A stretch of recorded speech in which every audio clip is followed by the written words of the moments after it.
welcome to another exciting episode of the Andre the Beast Crayton Show with Yolanda and Smith, the Banter. Like always, we always have some exciting guests on the show, exciting stories about education, overcoming, you name it, we're bringing it to you. Today is no exception to the rule. Good friend of mine, I can honestly say she's a good friend of mine now, shared her story with me. I was deeply moved, motivated, inspired. And I remember telling her, you got to share this story. And not only is she here to share her story, but she's also going to share with us her new ventures that she's basically starting. And without further ado, welcome to the Andre the Beast Crayton Show, the one, the only, Abby Smiley Krause. Did I get it right, Abby? You got it. You nailed it. Good job. Hey, welcome to the show. Thank you so much for having me.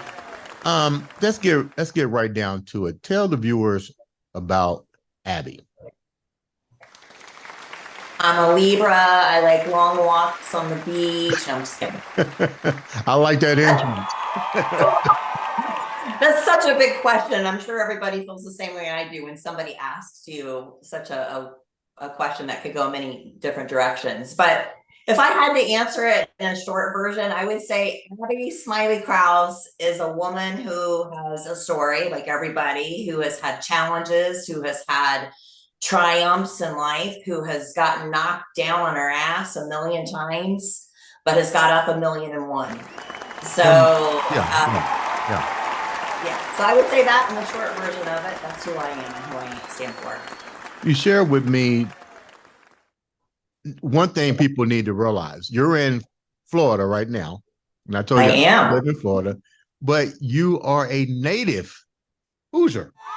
I am a Hoosier girl. Let's start there. How do we go from Indiana to Florida to where we're at now? So I loved Indiana growing up. It was a great place to grow up, but I never felt I was going to be there long term. And my parents had always vacationed down here because my grandparents, before they passed, lived here. Right. So they decided to move here early. They had not retired. They did it before they had pulled that trigger. And I packed my bags and said, I'm coming with you. I don't want to meet a man and get stuck here. Right. So I moved here in 98. Okay. When I was 23. Okay. So you mentioned about your stay in Indiana. Did a lot of the traumas that you went through that you shared with me, did they start in the Indiana area with your schooling, college? Take me down that road a little bit. They did. So I grew up, I was I had a mouth on me, but for the most part, I was really a good teenager and a straight A student. I had won Miss Teenage Indiana, and I had just started my freshman year, actually at Ball State University. Okay. And my freshman year, I was set up on a date. And that night I was actually raped. And it was a traumatic experience, as you can imagine, right, that really changed the path and trajectory of my life. When you mentioned you was assaulted, and I know people say rape, but that even sounds even worse. Yeah. You was 18 years old, college. Who do you share this with? Like, take me in what you was going through. I know that's difficult, but how did you overcome this? This is something that I wouldn't wish on anybody, but unfortunately it happened to you. How do you keep moving? So it was one of the most challenging times of my life, as you can imagine, because I actually kept it pretty secret. There were very few people I told about. I was ashamed that it had happened. And so I really kept it inside. And that was the point where I actually started to use food as a vice. That was my comfort. Mm-hmm. And so I started a really dysfunctional relationship with food and actually had gained about 40 pounds my freshman year. Wow. And my aunt, who was a bodybuilder at the time, looked at me and was like, "What? You look like a little fatty, Abby. What's up?" Because I've always been thin. Right. And that was when I got launched into the world of fitness, was after that traumatic event had happened. Was there a reason that you, I hear a lot of women say that they kept this stuff internally and never exposed it, but even more shocking, your assault was not just one individual, it was two. How do you It was actually really, three. three? It was actually three. How It do was you, I can't even begin to imagine like how somebody can even navigate, keep that internally. You use food as a coping mechanism. When did you feel the need to really, when was the time for you to share the information and the pain that you was going through, and who did you actually share it with? so I did use food and I also used alcohol. Lots of alcohol. As a lot of freshmen do in college, drink excessively. Anyway, I took it up a notch because of Okay. the incident that happened. Um, it was years later, as I got married and had a failed marriage. Um, I just, it was like I had tucked it away for so long. And I realized as I grew older and more mature that it was really affecting my life much deeper than I probably realized. And so at that time, I did share it with some very close people in my life, and I did seek therapy.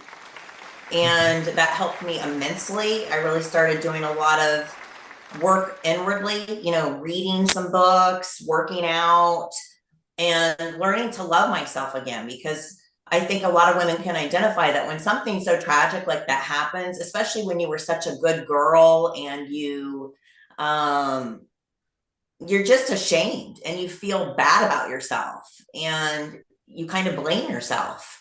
And so when I, took in therapy and took in accountability of what had actually happened, then and only then was I able to digest it all and use it to allow myself to grow and push forward in my Help the life. viewers understand. You use the key word here, accountability, and Mhm. clarify that a little bit for the individuals, because it's not like you put yourself in harm's way. So when you say accountability, you're not saying you did something wrong. So could you clarify that just a little bit from what you mean with that word? When I say accountability, I had shared with you before, I wasn't a drinker when I was in high school. And this gentleman and his friends were about 4 or 5 years older than me at the time. When you're 18 years old, 4 to 5 years older, that's a difference Yeah. in life.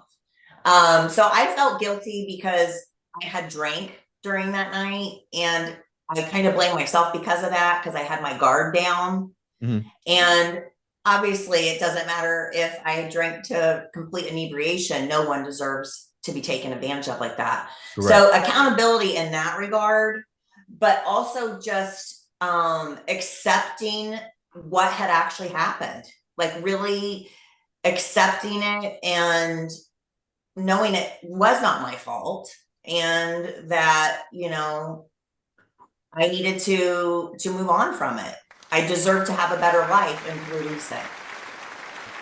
Did law enforcement or support groups come out, or you just kept it internally? No, so what had happened was my friends knew I was going out on this date, and I had not returned home that evening, and back to my dorm, I should say. And so they were really worried about me, and they came and they found me. And I was obviously intoxicated from when I was with these gentlemen, and When you said they found you, where were you at that they found you? at this gentleman's house that he was sharing with quite a few other men. He had several roommates. And so they found me, and it was obvious something had happened just with the way that my clothing and everything was. So they knew about it. But I just wanted to go back to my dorm. I wanted to go to bed. I wanted to forget about it. And in no way did I want to call the police and have them involved. Now, in today's day and time, if something like that happened to me, it's a different story. But you're really still a child at Mhm. that age, and I was so innocent and naive. And like I said, just feeling this huge amount of guilt and shame and self blame, I did not want any attention drawn to it whatsoever, and therefore the cops were not called. What about your support group? Your mom, your dad, your siblings? I never even told any of them. I was so ashamed that I never even shared that that happened. It was about, by the time I told my mom and dad, it was approximately 6 years after it had happened. So you lived in a code of silence for many years. Yep. And I just dealt with it through food and drinking Tell and me about depression. how did it affect your first marriage? You mentioned that you got married. This Mm-hmm. has to be back up a minute. You're getting ready to get married. Mm-hmm. You're keeping the traumatic effect of the assault from multiple guys that went one night. Mm-hmm. How do you even concept even looking at men, let alone getting married? Take me down that. Well, I think a lot of women can also identify with what I'm going to reply with is that when you feel like ashamed of yourself, I actually had become very promiscuous, during my freshman year of college. Okay. And because I was drinking, it was like I just had no self worth and value of myself because of what had transpired. So when I moved here with my parents, I literally met my first husband 8 months after I moved here, and I grew up in both my parents were married till the day my dad passed away a couple of years ago, 52 years. So I just wanted to be married. And I had shared the event with my first husband, pretty early on in the relationship. What was But his take? What was his he take? wanted to go kill him. He wanted to find him and kill Okay. him. Okay. But I just wanted to be normal. Okay. How was the first marriage? Well, how did it So the first effects marriage, of he was that went into the marriage and so forth? I mean, like you still haven't really opened up. You're still harboring, but you're married because you figure, hey, maybe this will change who I am, yeah, what happened. right. And I just wanted to be married and move on with my life. So my first husband, he was a great guy. He's the father of my son. So for that, I'm forever blessed that I met him. Okay. But we really just, my son, he's 23 now. He like laughs. He's like, we got divorced when he was only 3. And he's like, I can't even imagine you and my dad together because we're so, so different. And we really should never have gotten married. We got married 8 months after we met. So we really didn't know each other at all. When you say So different, tell the viewers what when people always say different. What do you consider you were so different? What was he like? What was you like? And remember the age factor at this time too, so people need to understand how old you were, and then what was the difference between the two that you didn't even see, and now you look at it and go, "Wow, you know what? We were really different." yeah. And I knew it actually pretty soon after my son was born. I remember rocking him and going, "Oh my gosh, what have I done?" Um my first husband, we were only a couple years difference in age. He's a couple years older than me. He's a very strong, opinionated guy, very confident, um, but introverted. And I have always been pretty outgoing, extroverted, and extremely ambitious. Like I have always excelled at everything because I put that pressure on myself. Right. So when I was in my early 20s, I was like, he had just a mediocre job, and which was great. He was working, so that was wonderful. I was waiting tables at the time, but you have to remember I was a pre-med major when I was in college, and won Miss Teen Indiana, and I had big goals in Right. my life. Right. And I felt that when I was with him, because he just was just this average cool guy, which is great, but I've never been an average person. Like I wanted more than that. Right. Right. And so that's when I knew this just was not going to work out. Okay. So you divorced. Then what's the next journey after that? So I met my second husband almost immediately after that, which was Okay. which was not a good idea because obviously you should take time and heal through stuff. And I did not How do long of that. a time did you take before you jumped in? Literally, my divorce wasn't even final and I had already met him. Wow. Well, he So wasn't dry yet. No. So, but I was with the second husband for 16 years. He's an amazing person, just an amazing person. And I can't say one bad thing about either of them. But we grew apart. You know, I was running a day spa. I was in school getting my bachelor's. I had a teenager at the time, and something's going to go on the back burner. And unfortunately, it was my marriage with my second husband. So Tell me about we shared a little bit about now all of a sudden everything, there was a moment in your life where everything started to crumble from you're successful with the day spa, you got a business and going. Tell the viewers what happened. Now something else transpired into your life. yeah. So when I had the day spa, it was a great amount of pressure because I didn't have a whole lot of capital to work with. So I was really crunching numbers to make it work. And I put a lot of pressure on myself, and it was doing well.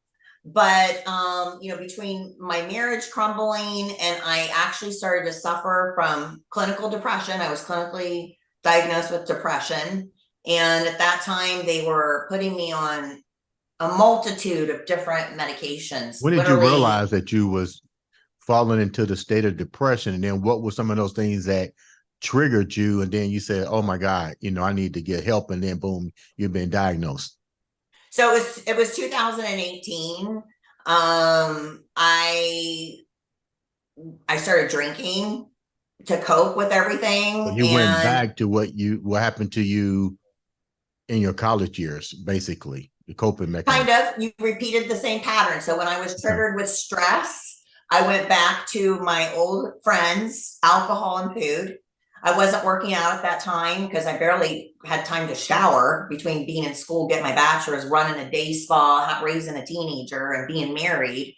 So I fell back into my really pattern of very bad behavior. And just it was not a good thing. And my ex-husband really tried to help me. I went to a psychologist, I went to therapy, and they were so rapid fire with the medication. I remember in 2018, I think it was, they Mhm. changed my medication from February to September like 19 different times. So I was like a zombie, like literally, like not even myself. So they didn't really And even get to the root before they start firing off prescriptions. right, because the previous medication really hadn't even had a chance to perform, and they were already. It was a very bad psychiatrist that I had come into contact with, and my mom tore her apart. But the fact is that I just wanted to be fixed, and I think when people suffer from clinical depression, you'll do anything to get Right. out of it because it's like living in the depths of hell. And so I just wanted somebody to give me a label. I was diagnosed as bipolar at that time. I almost played into it. I don't know if I'm bipolar. I really don't think I am, but I wanted to play into something so they could give me the medicine, I could take it and be better and just move on. Mhm. But that's not the way that it worked. Okay. So I chose to get a divorce. It was a mutual decision. And in 2019, I moved into my own place. It was the first time I lived by myself in 20 years. I closed my day spa. My son left the nest. He graduated from high school. My dad passed away shortly after that. And then I got into a really toxic relationship. I mean, after I got divorced the second time, I was on all the dating apps, went back to drinking because then COVID hit. Mhm. So It wasn't too it long was like ago a now. country song.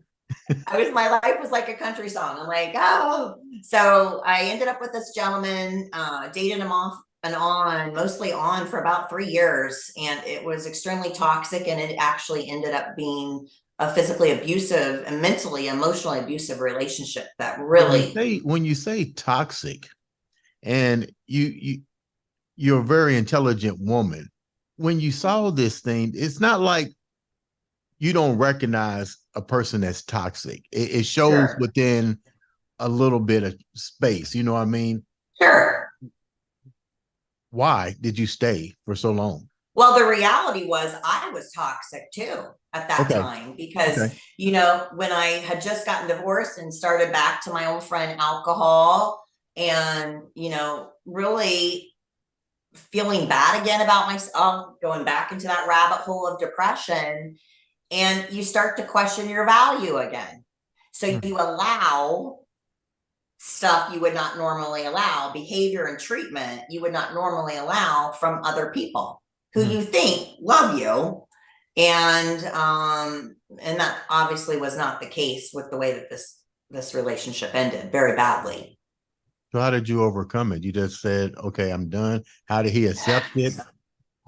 No, so in March of last year, the relationship ended extremely badly. It's like the shit hit the fan, and it had become abusive. He had attacked me, and it's like I heard my dad up in heaven, and he was like, "You've got to stop this, or this is going to end extremely bad for you, Abby." And it's like I heard him talking to me clear as day. Mm-hmm. So from that moment, I was done. Like, to me, this person was dead to me. And it hurt me so badly because I loved this person. I thought I loved this person. I loved who he portrayed himself to be, which was all a lie. And he was my best friend. So I had to grieve that process of losing my best friend, of accepting the fact that this person who pretended that they loved me would physically hurt me intentionally, emotionally hurt me intentionally. So I got pissed. I Mm. got pissed. And so I just looked at myself in the mirror and I'm like, you know what, Abby, you have a lot of accountability. I'll use that word again. And I did this time because I was not living the life I should be living. I was drinking too much. I was not taking care of myself. I was not eating good. I was not working out. I was not sleeping well. So, yeah, when you do all that bad stuff, your foundation is going to crumble eventually. How was this So I affecting your looked in the how mirror and was just this said, affecting your I son? gotta change. How was this affecting your son? Well, my son had already left the nest. So he was already he's living his own life. He didn't even know about a lot of this until That's what I was after gonna the say. fact. You kept it from him. Yeah, I mean, you don't want to share this crap with your kids. I mean, so he really was kind of kept out of the loop till towards the end. And then he knew he had hurt me and physically hurt me and was pretty upset about it. But, he wasn't in the picture too much with that fact because he Right. wasn't living with me. So how do you move on? How does Abby regroup, recover, and be an inspiration to the many women out there that's went through the same outcome? So I was just talking with that's a great question. I was just talking with my friend last night, and I said, you know what, although this past 18 months, because it's been about 18 months since that relationship ended, was some of the hardest time of my life. Like, I honestly could probably say it was the hardest time of my life in so many ways. And in the same breath, though, it was the best 18 months of my life because I discovered how strong I really am. So I decided after that relationship ended and I got pissed at him, I got pissed at myself, pissed at the way I was living. I thought the only person who can change this is me. Yeah. So I got busy. I stopped drinking and I started working out. I went back to the good pattern I used to have, which is working out. I've always found solace in the gym. It's been my best friend. It will forever be my best friend. And I started working out and eating good and sleeping great and doing tons of investment in myself by meaning books. In fact, I have a funny story I'll share with you real quick. So I live right by Barnes and Noble. And every Sunday I would go to Barnes and Noble because I'm looking for that book that's going to fix my life. Right. So I'm in the self-help and I literally walk through Barnes and Noble every Sunday with like 10 books. And this woman stopped me after about a month of seeing me doing this. And she goes, "Oh my God, you're here like all the time." She goes, "You must be working on a massive project." I go, "I am." I go, "Myself." And so I started buying so many books, I couldn't remember if I bought them. So anyway, I read all kinds of self-help books dealing with guilt, blame, pain, and also knowing that, hey, you know what? If you've been divorced once, you can point the finger, but if you've been divorced twice, you got to kind of use the thumb. You know what I'm saying? like, Yeah. like I got to take some work on myself because I'll never be able to be in a good, healthy relationship if I don't fix some stuff with myself. Right. So I decided I've always wanted to launch my own fitness business. So I got my personal training certification. I got my nutrition certification. I got my strength and conditioning certification, and just started taking webinars this whole past year and learning as much as I could. And I launched Your Fitness Chick March 15th of this year, which was 1 year to the date of the end of that relationship last year. It was the anniversary date. Yeah, congratulations on that.